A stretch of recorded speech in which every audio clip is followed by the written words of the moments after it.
अधिग्रहण लोग कर रहे हैं, चाहे वो घर के रूप में हो, चाहे वो जमीन के ऊपर कोई भी अनऑथराइज्ड कंस्ट्रक्शन बनाने के रूप में हो, हमारी सरकार जो बिल लेके आई है मैं उसके समर्थन में यहां पर बोल रहा हूं। अभी जब हमारे स्पीकर ओम बिरला जी कह रहे थे कि ये जो रहा है ये सभी के भलाई के लिए है और इसमें संक्षिप्त में चर्चा करके इसको पास किया जाए, तो मेरा सबसे पहले ध्यान अधीर रंजन चौधरी जी की तरफ ही गया था, क्योंकि मुझको मालूम है उस समय हमारे शहरी विकास मंत्री थे वेंकैया नायडू जी, वो टाइप 8 बंगलों में रहते थे। अधीर रंजन जी, सरकार ने जब उनको कहा कि आप ये बंगला खाली कर दीजिए, क्योंकि उन्होंने एक ही विषय पे केवल अपने बारे में ही पूरे बिल के ऊपर में बोला, अगर वो इस बिल की कमियों के बारे में और क्या उनके सुझाव हो सकते थे उसके बारे में बोलते तो अच्छा होता। ये हम सबका कर्तव्य है और मैं तो मंत्री जी से कहूंगा और सारे सांसदों से कहूंगा कि जब हम इलेक्शन में अपना नॉमिनेशन फाइल करते हैं उसके साथ में एक हमको अपना एफिडेविट भी देना चाहिए कि जब तक मैं अपने पद पर रहूंगा, जब तक मैं सांसद रहूंगा, तब तक मैं अपने जो भी सरकारी सुविधाएं हैं उनका उपयोग करूंगा और जिस दिन मैं सांसद नहीं रहूंगा 1 महीने के अंदर अंदर घर को खाली करूंगा। ये एफिडेविट भी हमारे नॉमिनेशन के साथ एक हमारा मॉरल ये कर्तव्य है।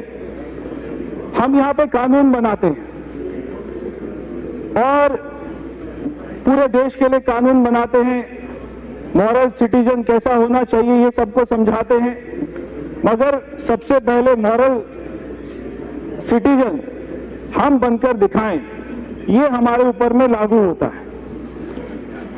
मैं यहां पर सबसे ये आग्रह करूंगा कि हम सब इसका पालन करें और जब हमारा कोई हाई कोर्ट में जा रहा है, कोई सुप्रीम कोर्ट में जा रहा है, पाटिल साहब अभी हमारे हाउसिंग कमेटी के चेयरमैन बने, मैं देख रहा हूं सारे सांसद, ना केवल इस साइड के उस साइड के, सारे अपोजिशन के भी, सारे रूलिंग पार्टी के भी सांसद, आजकल ये सबसे बड़ा चर्चा का विषय है सेंट्रल हॉल में और सब जगह कि आपको कौन सा घर मिल रहा है। और पाटिल साहब के घर देख लो, पाटिल साहब के ऑफिस में देख लो, लंबी लंबी लाइनें लगी हुई मंत्रियों की भी कि हमें घर दे दीजिए। तो हाउसिंग कमेटी चेयरमैन बनना ये सबसे मुश्किल काम है जो आजकल हो गया है और उसको मुश्किल हम ही बना रहे हैं। बहुत सारे कांग्रेस 55 साल इस देश पे राज किया, इनको आदत हो गई कि सरकारी घरों में पैदा होना, सरकारी जो है सामान का उपभोग करना और घर को खाली नहीं करना। बीच में तो ट्रेंड बन गया कि बहुत सारे ऐसे एग्जाम्पल है, मैं नाम नहीं लूंगा, कि अपने घरों को मेमोरियल बनाने लग गए। हमारे अपोजिशन के एक परिवार के 3 सदस्य हैं और तीनों सदस्यों के पास अपने अपने घर है। एक सदस्य तो किसी हाउस का मेंबर भी नहीं, उनके हस्बैंड के ऊपर में सीबीआई के केसेस भी चल रहे हैं, फिर भी सरकारी घर ले रखा है। मैंने कोई नाम ही नहीं लिया, मैंने कोई नाम नहीं लिया, कोई नाम नहीं लिया, बोलिए हरूर जी, कोई नाम नहीं लिया। अगर हरूर जी कोई नाम नहीं लिया, प्लीज बैठ जाओ। उसमें एक सदस्य है, बोलिए, उसमें एक सदस्य है, अभी बच्चा है, उसकी शादी भी नहीं हुई, उसको जो है रहना तो अपनी मम्मी के साथ चाहिए, मम्मी जो है उसकी बीमार है और उनका साथ देना चाहिए, उनके साथ रहना चाहिए। तीनों ही अगर चाहे तो एक घर में रह सकते हैं, मगर तीनों ने अपने बड़े बड़े घर ले रखे। तो ये हमको एग्जाम्पल सेट करना है, ये हमको एग्जाम्पल सेट करना है। एक ही परिवार के पास में 45 एकड़ जमीन यहाँ पे नई दिल्ली में है और उस 45 एकड़ में कितने सरकारी अधिकारी उसमें उनको घर मिल सकता है, कितने मंत्रियों को घर मिल सकता है, ये हमको एग्जाम्पल सेट करना है। और हमने एग्जाम्पल सेट किया। जब हमारे दिल्ली के मुख्यमंत्री थे डॉक्टर साहिब सिंह वर्मा जी, 1998 में जब वो हटे, 24 घंटे के अंदर अंदर उन्होंने दिल्ली में अपना सरकारी मुख्यमंत्री आवास को खाली किया। हमारे अटल बिहारी वाजपेयी जी पूर्व प्रधानमंत्री, जब उनका देहांत हुआ, 4 हफ्ते के अंदर अंदर उनके परिवार ने उस घर को खाली किया। अगर वो चाहते तो उस घर में रह सकते थे। हमारी सरकार है, हमारे पिछली सरकार में 16वीं लोकसभा में हमारे वित्त मंत्री अरुण जेटली जी, आज वो अपना स्वास्थ्य लाभ ले रहे हैं और इस सरकार में जो उनका अनुभव है उसको हम नहीं पा रहे। उन्होंने अपना घर तुरंत 2 हफ्ते में खाली किया। आज भी वो हाउस के मेंबर हैं, आज वो इंटाइटल्ड हैं, मगर ये उन्होंने एग्जाम्पल सेट किया कि मुझको ये बड़ा घर, आज मैं अगर मंत्री नहीं हूं तो मुझको आज कोई बड़ा घर नहीं चाहिए। उन्होंने अपनी सिक्योरिटी कम करी। हमारे शिवराज सिंह चौहान जी, जब वो मुख्यमंत्री पद से हटे, जनता ने मैंडेट दिया। जनता ने कहा अब यहां पर मुख्यमंत्री कोई और है, तो मुख्यमंत्री आवास में कोई और आए, इसके लिए हमारे शिवराज सिंह चौहान ने 24 घंटे के अंदर अंदर अपना घर खाली किया। हमारी पूर्व विदेश मंत्री सुषमा स्वराज जी, उन्होंने अपने घर को खाली किया। तो हम लोगों ने एग्जाम्पल सेट किए कि हमें कोई घर का कोई ऐसा कोई लालच नहीं है। जो आगे आएगा ये कारवां बढ़ता जाएगा, जो आगे आएगा उसके लिए घर मिलेगा। मगर आज भी बहुत ही ताज्जुब है कि हजारों लोग 10 साल की वेटिंग चल रही है, चाहे वो सरकारी अधिकारी हो, उनको 10-10 साल तक घर नहीं मिलता। हमारे सांसदों के पास ही कितने लोग आते होंगे, कितने अधिकारी आते होंगे कि हमको जरा हरदीप पुरी जी को बोल दीजिए। हरदीप पुरी जी तो सुनते नहीं है। हरदीप पुरी जी को बोल दीजिए कि हमें आउट ऑफ 10 हमें 1 कैटेगरी कम दे दो, मगर आउट ऑफ 10 हमें घर दे दीजिए। मगर ये सब ये हमको ही सुलझाना है और इसीलिए मेरी सरकार ये बिल लेके आई है। 1950 में ये एक्ट बना, 3 बार नया एक्ट बना, कई बार इसमें अमेंडमेंट हुई, फाइनली 97 में ये एक्ट बना। और आज इस एक्ट में जो अमेंडमेंट हो रहा है, जैसा हमारे मंत्री ने कहा कि 3 इसमें मुख्य बातें हैं कि 1 कि 3 दिन के अंदर अंदर में शो कॉज नोटिस का जवाब आ जाए। 1 कि अगर हाई कोर्ट में भी केस चले, जब तक केस चलता रहे उसके डैमेजेस उस व्यक्ति को जो वहां पे अनऑथराइज ऑक्यूपेंट है उसको वो भरना पड़ेगा। और 1 कि जो समरी, जो टेम्परेरी मकान के लिए 30 दिन के अंदर जिनको मकान मिलता है, उसमें जो समरी प्रोसीजर है उसको इन्होंने रेजिडेंशियल ऑक्यूपेशन में भी लागू कर दिया।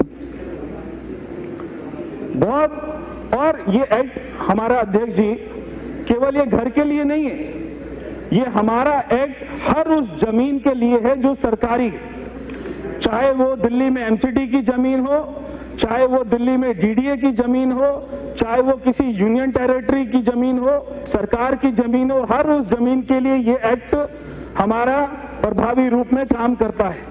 इसलिए मैं यहां पर एक और विषय इसी में हमारे एक्ट में ये कहा है, वो हमारे मंत्री जी से कहूंगा कि एक स्पेशल इन्वेस्टिगेशन टीम बनाए और जितनी भी सरकारी जमीन जिनके ऊपर में अवैध मस्जिद बनी हुई है, जिनके ऊपर में अवैध कब्रिस्तान बने हुए हैं, जिनके ऊपर में अवैध मजार बनी हुई है, ये हमारे देश में ही होता है, क्योंकि हमारे देश में हमेशा इन अवैध मस्जिद को जो सरकारी जमीन पर बनी है, मैं केवल उन रिलीजियस स्ट्रक्चर की बात कर रहा हूं जिनको इस देश में 55 साल राज करने वाली सरकार एक वोट बैंक की तरह देखती आई।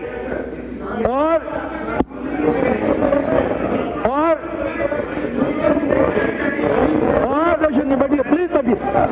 बैठिए, प्लीज बैठिए, नो, अब बोलिए, आप बोलिए, nothing will not on record. मेरा कहना है, जब नंबर आया बोलिएगा। अध्यक्ष जी, मेरा कहना है, मेरे क्षेत्र में मेरे लोग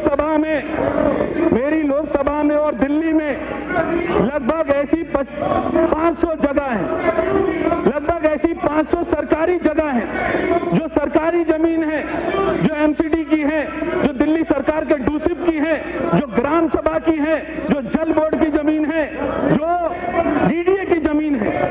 ऐसी 500 से ज्यादा जमीन होंगी, सरकारी जमीन, जहां पर अवैध मस्जिद है, जहां पर अवैध कब्रिस्तान है, मेरे क्षेत्र में है।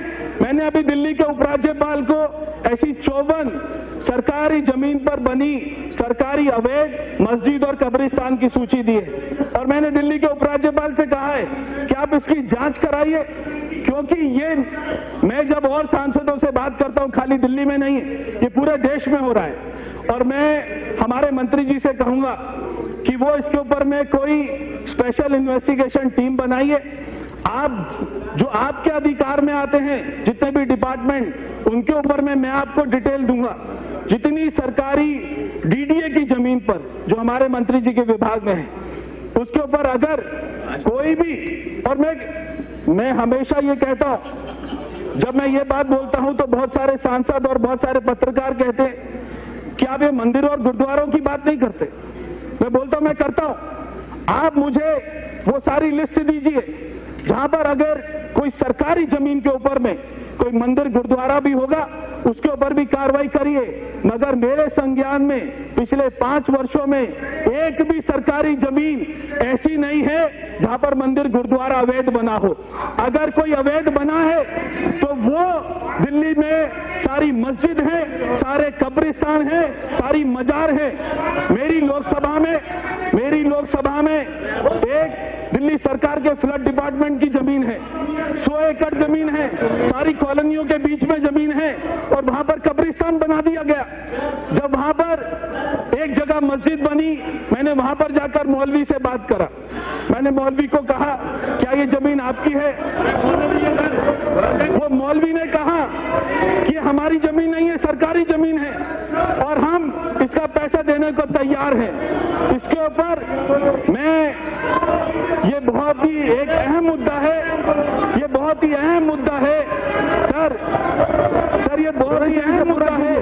हम सारे घर ये तो एक ना एक दिन खाली होंगे ही, मगर ये मस्जिद कब्रिस्तान जो सरकारी जमीन पर बने हैं, ये जितना जल्दी खाली हो, क्योंकि ये सारी सरकारी जमीन पर स्कूल बनने हैं, अस्पताल बनने हैं, ये यहाँ पर कम्युनिटी सेंटर बनने हैं, यहाँ पे पार्क बनने हैं और यहाँ ये सुप्रीम कोर्ट का आदेश है, ये सुप्रीम कोर्ट का आदेश है। भाग्य आप कृपा करके बन जाइए, आप कृपा करके बन जाइए।